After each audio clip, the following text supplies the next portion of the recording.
Hi everyone, how are you? I'm Angel, welcome to the channel. 5 months ago I got this book at the Lima International Book Fair, The Lady Marshal, the untold story of Francisca Zubiaga y Bernales, first female president of Peru, written by Cusco-born Claudia Núñez Flores, who holds a master's degree in history by the Pontifical Catholic University of Peru and, as it says here, specialized in women's history and gender studies. Published this year by Ediciones, which belongs to Penguin Random House, this book has 118 pages and 3 chapters. In the introductory chapter, Doña Pancha's Revenge, you know that Francisca was called Doña Pancha, the author's feminist ideology is explicit on page 15. Her aim is, as expressed on page 15, to rebel against patriarchal dictatorship in history. This is not an academically correct book, but a spiritual feminine provocation which deliberately fails to fit. So I understand it as a manifesto against this traditional history written by men and which has relegated women, shaping them in a way calling them insane if they dare to break that mold. However, the author is academic enough to show us a kind of state of the art.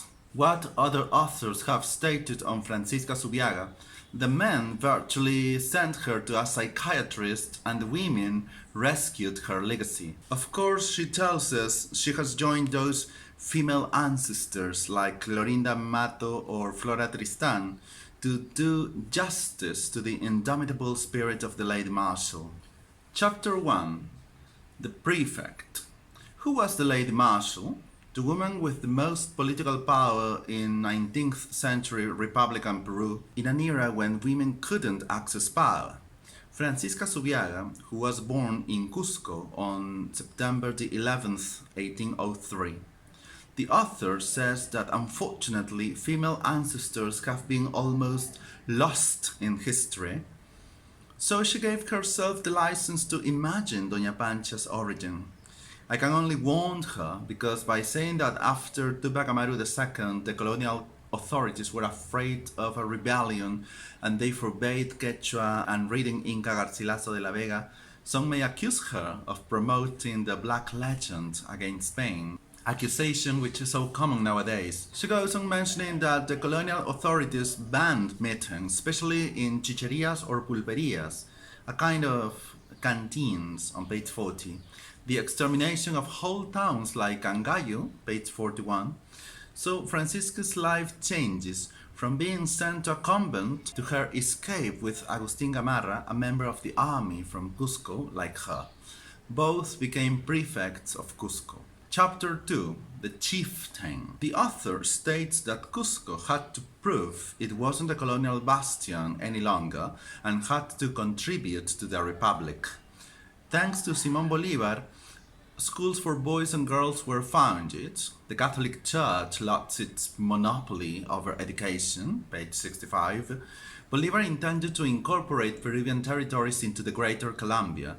In this context, the Lady Chieftain appears. There is war, and in the end, her husband, Agustin Gamarra, became the president of Peru. Chapter 3. The President. Ms. Núñez, born in Cusco, makes fun of Lima since she says on page 80 that having been in Lima before getting married helped Francisca Zubiaga imitate Lima's accent. She says, though I have to admit it is too noisy to imagine the Lady Marshal pronouncing Cusco with an S stuck into the throat. I know she means the pronunciation Cusco, as many limeños say.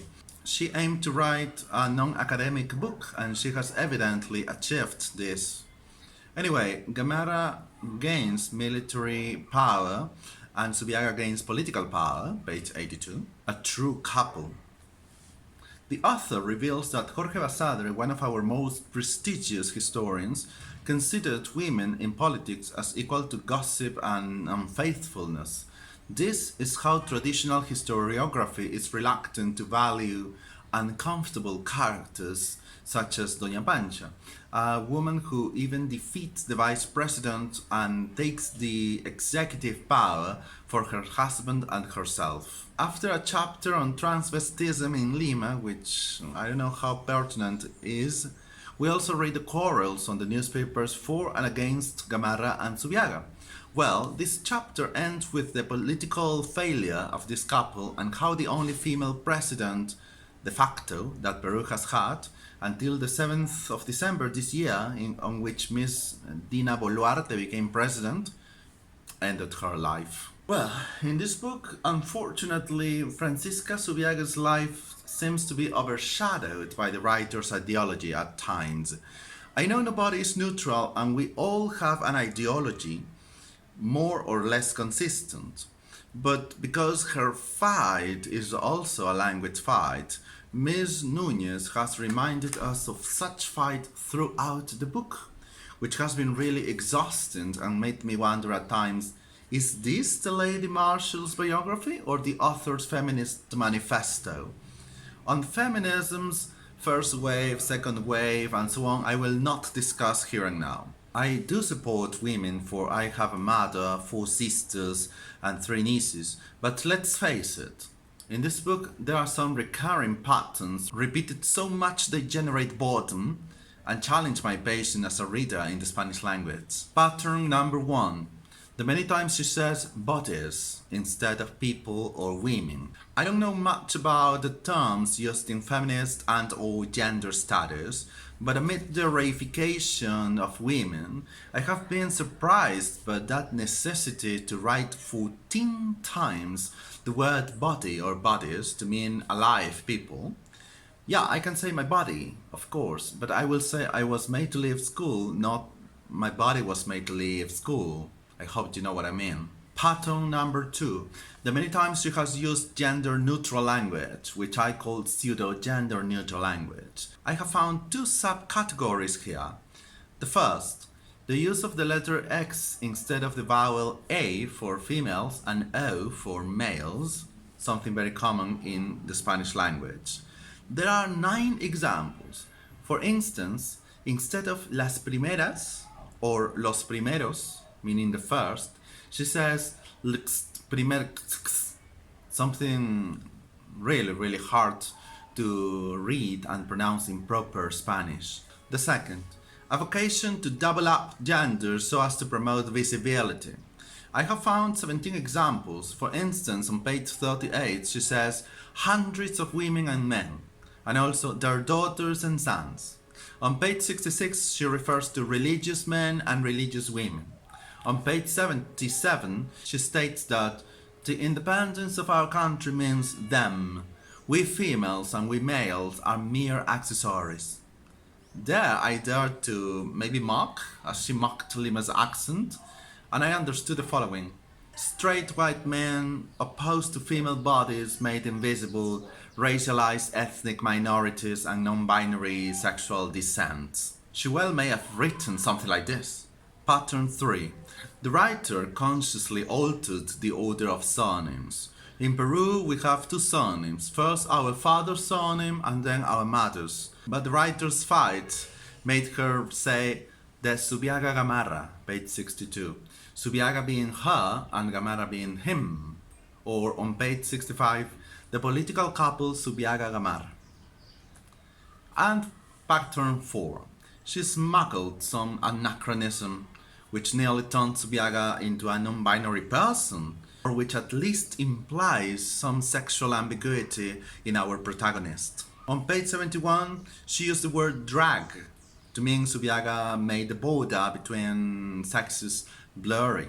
And from page 87 to 91, there is a whole subchapter called The Transvestite City, and she says on page 89 that such a city is what Zubiaga ruled, and that she had broken the borders between genders in the public and private spheres. To support Ms. Núñez, I must say that despite not intending to write an academically correct book, there is a bibliography with the impressive number of 53 books and articles, as well as 28 newspapers newspapers from the 1820s and 30s. Even on page 29 there's a reference as one of the various footnotes to a document coming from the General Archive of the Indies in Seville, Spain. All of this reveals a great knowledge and thorough research. As she states on page 109, this book was modeled after her own master's degree history thesis called The Republics of the Late Marshal, Francisca, Zubiaga y Bernales in the Creation of the Republic of Peru,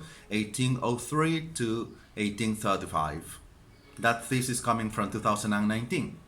I also love the section on the book where she narrated her attempt to find a tomb or the remains of Doña Pancha in Chile after her miserable exile. However, as expected, this book also deals with a strange imagination exercise called The Feminine Republic of Zubiaga y Bernales. I wonder if men are allowed. A really interesting book indeed. Partly fictional, partly factual, on one of the most fascinating historical characters in 19th century Peru, and the writer's constant need to remind us of her ideology.